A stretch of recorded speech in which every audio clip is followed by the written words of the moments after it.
Boker Tov les amis, en cette veille de Sukkot 5782, je voudrais dédier ces quelques paroles de Torah à la mémoire de Yehi Aaron Ben Gemara, qui nous a quittés hier. Un grand monsieur, que son souvenir soit source de bénédiction Bezrat Hashem.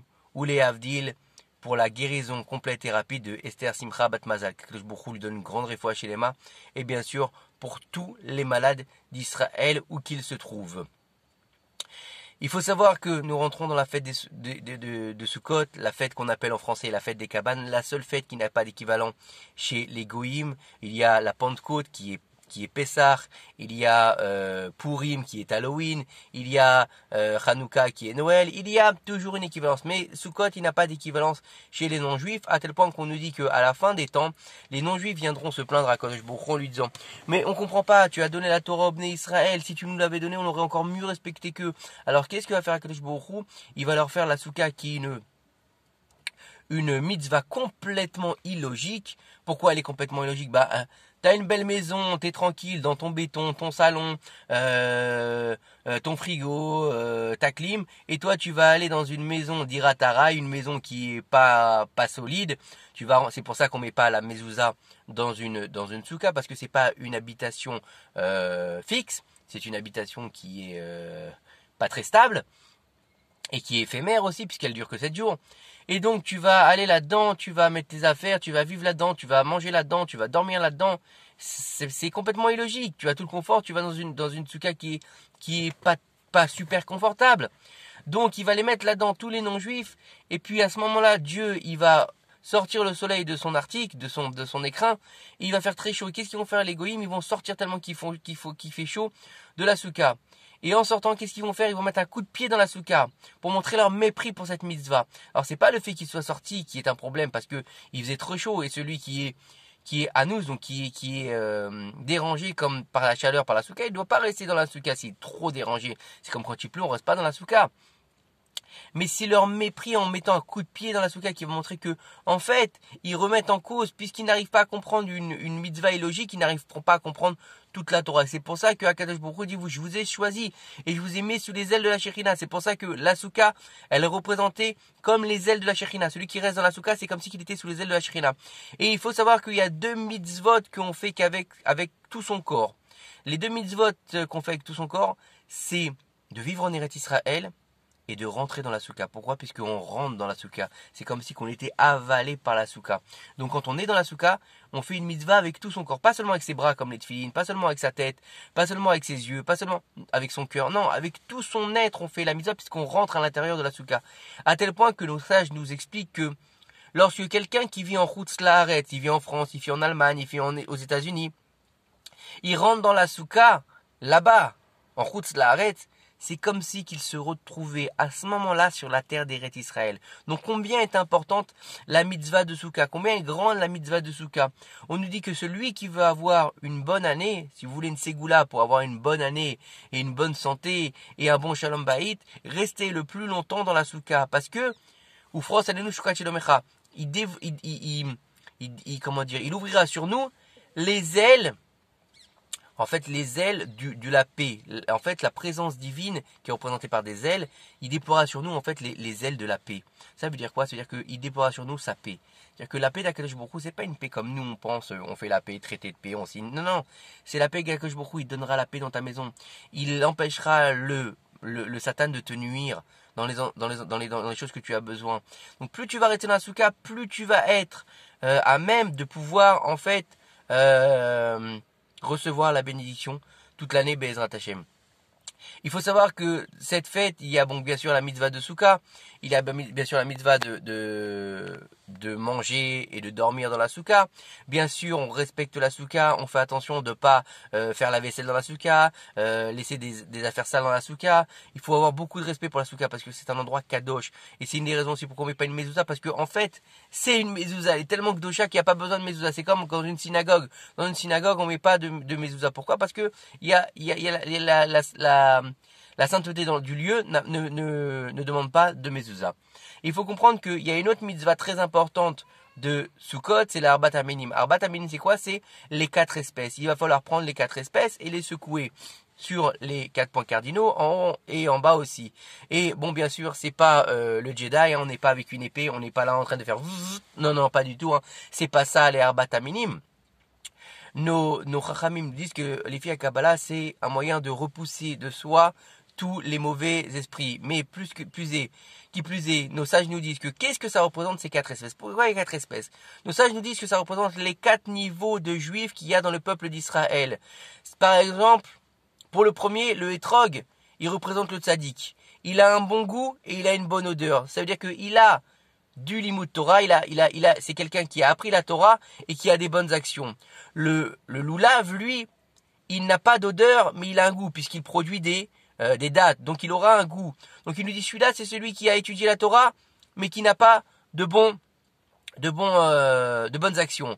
La hadas, la myrte, elle sent bon, mais elle n'a pas de goût. Il nous dit, celui-là, c'est celui qui a appris la Torah, mais il n'y a pas de bonnes actions. Et la harava, la feuille de saule, en fait, c'est ni celui qui a des bonnes actions et ni celui qui a de la Torah. Et on les prend tous ensemble et on les secoue ensemble. Pour nous dire à Kadosh Baruch Hu que les enfants, moi, quel que soit votre niveau que vous soyez, tant que vous êtes ensemble, comme le bouquet du loulav, puisqu'on prend le hétrog et on le met ensemble, et on nous dit et on les secoue ensemble, tant que vous êtes ensemble, tant que vous êtes béhardout, vous pouvez vous tenir droit devant moi, comme le loulav qui est droit devant moi.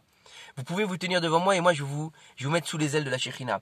C'est ça le secret du loulav. Et encore plus, nos sages nous disent que il vient réparer les fautes qui sont liées à 4 points essentiels dans le corps de l'homme.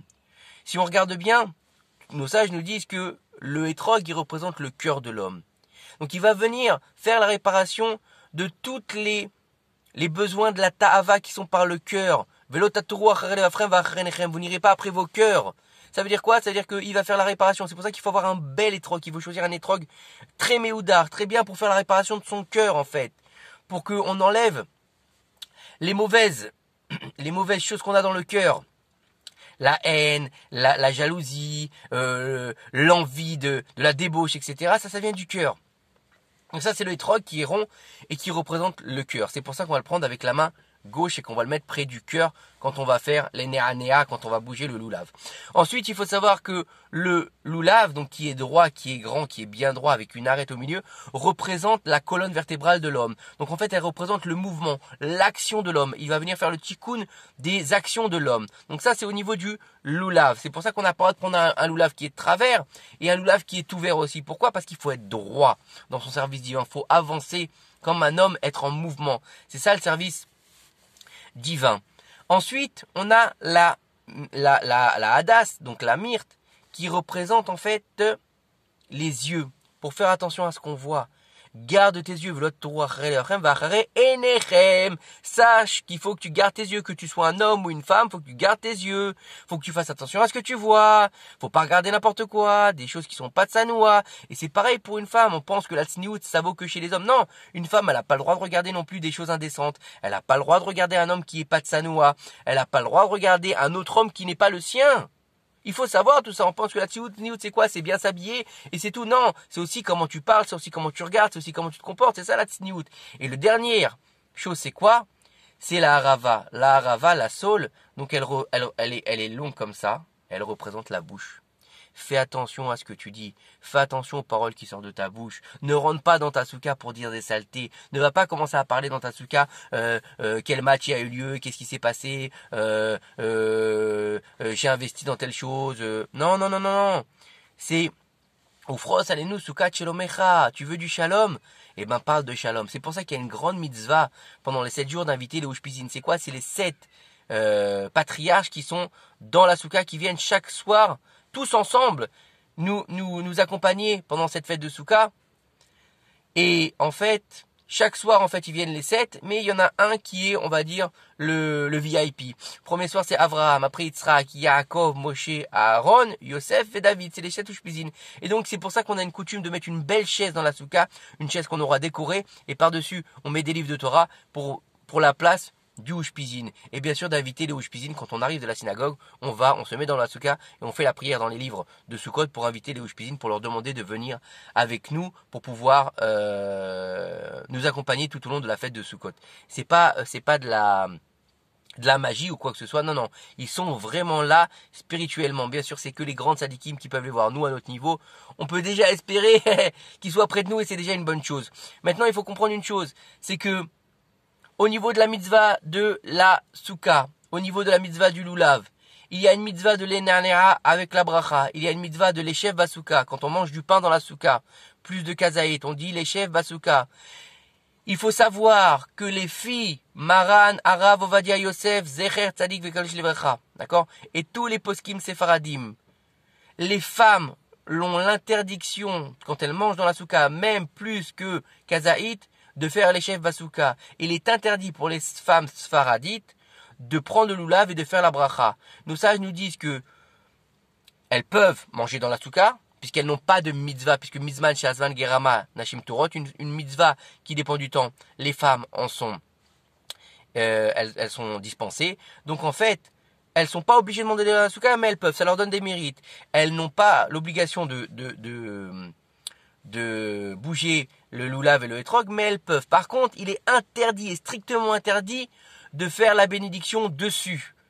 Pourquoi? Parce que nos sages nous disent que pour une sfaradite, attention, je ne dis pas pour nos sœurs Chabad et Ashkenazites qui ont l'habitude de faire la prière sur la souka, sur le lulav, elles ont sur quoi se poser. Mais nous, au niveau donc de Maran, Rav Ovadia Yosef et bien sûr Rabbi Yosef Karo, donc le Shulchan Aruch, je vous rapporte le Shulchan Aruch, je vous rapporte pas n'importe quoi. C'est l'interdiction de faire la bénédiction et sur l'échef basouka et sur le lulav. Nos sages nous disent que c'est bracha levatala. Et bracha levatala, ça veut dire que c'est faire une des interdits de la Torah les plus graves. Tu ne diras pas le nom de Dieu en vain, qui est un des 10 commandements, puisque quand tu dis la bracha Baruch Hashem Elokeinu Melech Haolam, donc tu dis Elokeinu Hashem Elokeinu, tu dis 2 noms de Dieu, donc c'est 2 fois le nom de Dieu en vain, donc c'est bracha levatala. Et en plus, tu ne diras pas le nom de Dieu en vain. Donc c'est strictement interdit. Ceux qui veulent se accepter comme les Chabad, comme les trucs, ça les engage qu'elles. Mais au niveau de la halacha sfaradite, les femmes ont l'interdiction de faire la bénédiction. Il faut bien le savoir, il faut bien que ce soit clair, net et précis. Et même si ça plaît pas à tout le monde, c'est comme ça. Et il n'y a pas le choix, c'est pas moi qui fais la halacha. Maintenant, il faut comprendre que cette fête-là, c'est la fête de la joie. Vesamarta vechagira, ve'ta'ar sameach, c'est où? C'est Sukkot. C'est la seule fête qui s'appelle Chag dans le judaïsme. C'est une fête de la Torah, une mitzvah de la Torah. Il y en a qui nous disent que c'est pour nous rappeler les Anané Kavod, donc les nuées de gloire qui nous entouraient dans le désert. Et d'autres nous disent que c'est pour nous rappeler, non, les Sukkot que nos ancêtres avaient fait dans le désert. C'est pas le problème. Il faut aller dans la souka. Il faut y aller avec joie. Il faut dormir dans la souka si on peut. Il faut manger avec joie dans la souka. Il faut chanter dans sa souka. Il faut éviter d'avoir des paroles bétélim. Il faut étudier la Torah dans sa souka. Il faut être un maximum de temps dans sa souka pour que Akadosh Baruch Hu, tout le temps qu'on va passer dans la souka, il va l'additionner et il va nous renvoyer ça en bracha, en abondance, en sourire. Bien sûr, si tu rentres dans ta souka et que tu fais la tête tout le temps, non, c'est pas ça. Mais il faut voir que cette simcha que tu vas mettre dans ta souka, Dieu va te la rendre. Parce que Dieu, il reste jamais redevable. Et plus tu vas mettre de l'entrain dans ta souka, dans les mitzvot, dans les rires, et tu vas prendre ton lulav, les nanéas, à tel point que nos sages, qu'est-ce qu'ils font? Ils transfèrent leur bête à Knesset dans la souka. Il y a beaucoup de grands chachamim, qu'est-ce qu'ils font? La tefila se fait dans la souka. Avec comment dire?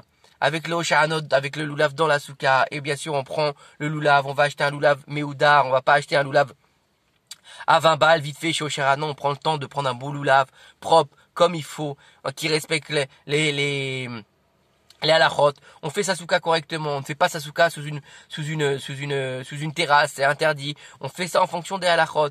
Et on rentre dans sa souka, beaucoup de joie, beaucoup d'amour, beaucoup de sourires, et on espère que comme on pourra rentrer dans notre souka, Akadosh Baruch Hu nous permettra de rentrer dans la souka chez Léviathan. C'est quoi? C'est la souka qui est faite en peau de Léviathan, qui sera réservée pour les tzadikim dans le Olam Haba Bezrat Hashem. C'est un endroit merveilleux qu'on peut pas comprendre comme ça en tant que mortel à notre niveau. Il faut comprendre que on va commencer cette fête de Sukkot et on va la finir par Shmini Atzeret Simchat Torah, donc par la joie de la Torah. Donc en fait, c'est qu'on est parti de Rosh Hashanah, le din, pour arriver sous les ailes de la Shekhinah. Après qu'on a passé le jugement, après qu'on a demandé pardon, et ben Dieu nous prend dans ses bras, puisque la Souka, elle doit faire minimum 3 côtés pour être Keshera. Donc 3 côtés, c'est quoi? C'est comme un câlin, comme un chibouk. Vous voyez, ma main là, hop, il fait comme ça, il nous tient dans ses bras. Donc on est dans les bras d'Akadosh Baruch Hu. Qui mieux que nous d'être dans les bras d'Akadosh Baruch Hu? Donc on soit joyeux et qu'on n'hésite pas d'aller dans la souka, manger dans la souka. Et même si c'est compliqué quand on est hors d'Israël et on sait pas, Baruch Hashem, nos amis Chabad, ils font un travail extraordinaire. Il y a des soukas mobiles, il y a des soukas comme ci, il y a les restaurants. Donc n'hésitez pas. On peut manger en dehors de la souka, c'est-à-dire qu'on peut boire en dehors de la souka, manger des fruits en dehors de la souka, ne pas manger kazaït.